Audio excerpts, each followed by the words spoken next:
Okay, welcome back to part 2 of my presentation. We're now going to make my no-fuss carrot and raisin muffins. And this is a great recipe that I developed the last few years. It's a very hearty, heavy muffin. It's not going to be a sweet muffin. This is more like a breakfast loaf, basically. And it's featuring wonderful carrots, which are available year-round, but happen to be in season in the fall. So again, this is 1 pound of baby carrots, and I know it's a pound because I took a bag of baby carrots and grated them myself. And then we have, in addition to that, we have our 1 cup of raisins, and then we have our liquids, which is 1 egg. And if you want to go vegan, you can substitute the egg for maybe a half a cup of applesauce. And for sweetener, I'm using a 1/4 cup of real maple syrup. You can also use brown sugar or white sugar per your preference. And then we have the optional of chopped nuts. I've got about 3/4 cup chopped nuts. And then we have flavoring is vanilla. I use about a cap full of that.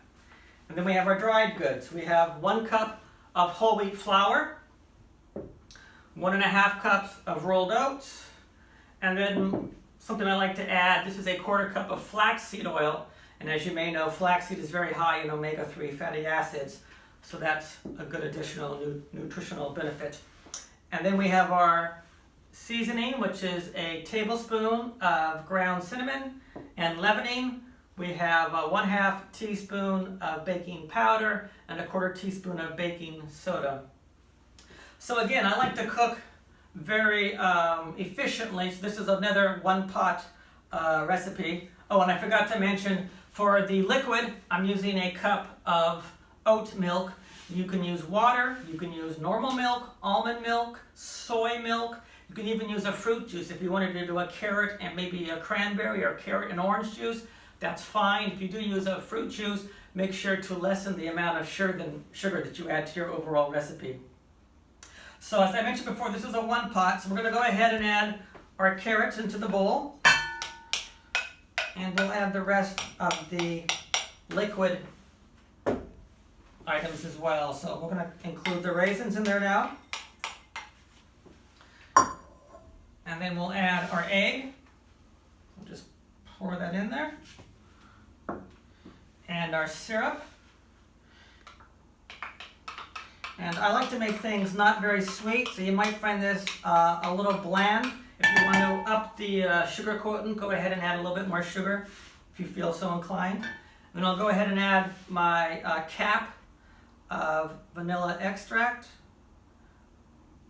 and such as thus. And I'll go ahead and get this little bit of a mix now, just to kind of blend the ingredients. Let me just grab a paper towel. There we go. Okay, so I'm just going to kind of roughly mix these ingredients together. Nothing fancy. As you can see, this recipe calls for a lot of carrots. This is going to be a very carroty muffin, which is great in beta-carotene, right? Your vitamin A. Okay, then I'll go ahead and add the nuts. Then I like to add nuts because they add a bit of protein and a bit of crunch to the recipe, much like in the apple crisp we made earlier on today. All right, just mix that around a bit. So these are pretty much your wet ingredients minus your oat milk. I'll go ahead and add now the dry ingredients. So again, this is the oat flour. I'm sorry, whole wheat flour. This is your rolled oats. And then your flaxseed meal. And then I'll add the cinnamon and the leavening. And we'll go ahead and give this a good mix. Make sure everything is a consistent batter. And again, this will not be like a pancake batter. This has got a lot of carrots in it. So it's going to come out really grainy, but that's okay because when it bakes, it's all going to cook down into a lovely, rich, fibrous muffin texture. As you see, it's really dry. I'll show you that. That's because we haven't started to add the liquid yet. So I'll go ahead and start to add the oat milk, and I'll just do it maybe a third and a third and a third until I get a good consistency. Just a little side note, my family used to own a family business called Maestro Muffins, so I've had a little bit of experience baking, and this kind of came from that. I started to make these when I started training for marathons. These are very high carb, and like I said, they can be eaten any time of the day for a little pep in your step. All right, I'm going to go ahead and add the rest of the liquid. So mix it good. See, that's going in there.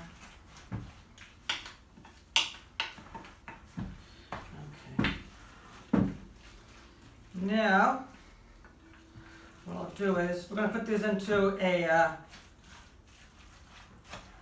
baking pan, and you can use a cupcake pan. This looks pretty good here. Or you can use what I've got, which is kind of a mini loaf. And this is a non-greased mini loaf, but I've already added a little bit of a spray on top. You can use a paper filler. I bought these to use for this pan, but I actually don't like this paper because the muffin tends to stick to the paper, and the best part is lost, which is the crust of the muffin, which is the really crunchy part, which I think is wonderful. So I'm just going to go ahead and use a greased pan. And the consistency is pretty good here. So get rid of that. Go to my trusty spoon, and we're just going to divvy up the batter. And as you can see, it's not really a batter, is it? It's pretty clumpy, but that's okay. It's going to bake down to a really hearty muffin.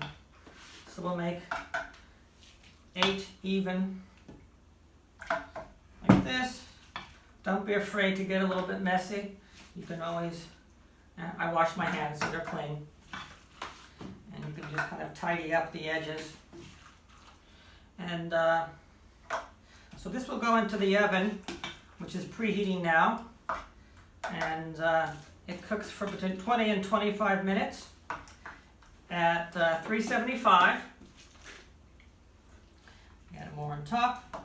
And what I like to do when I bake is I like to, about halfway through the baking time, I check to make sure everything looks good in the oven, and I also rotate the pan, so if you have a hot spot in your oven, you're not going to get burns on the side of your muffin, or one side of the tray is going to be burnt, and the other side raw. So we're just about done. You can see it's a lot of batter, but I think we can get it all in. Okay. Excuse my fingers. Again, if you're making for friends, you might want to be wearing plastic gloves. And that's pretty much it. Got everything down and out. Okay, so let me show you the tray. This is the tray of my batter. And these will bake again for 20 to 25 minutes at 375. And I'll see you in a bit when they're done. Thank you. Here you can see them all in the pan, ready to go into the oven. Okay, welcome back. The muffins now have cooked for about 23 minutes, and they've rested for about 15, so they're ready to be cracked from the pan. So what I like to do is to take a knife and just trim around the edge of the pan to release the muffin, and then give it a little bit of a shake, and it should just pop right out, and it can continue to cool until it's cool to eat. I'll do one more. Just cut around the edge, and there you go. So again, this serves 8, makes 8 muffins, and it's about 290 calories per muffin, right? High fiber, low fat. The only fat that's in the muffin is from the walnuts that we used, which of course were optional. So I'll go ahead and plate one. They're still a little warm, and I'll cut it open. And you can see all that goodness inside. So thank you again. I hope you enjoyed this presentation, and I will see you next time.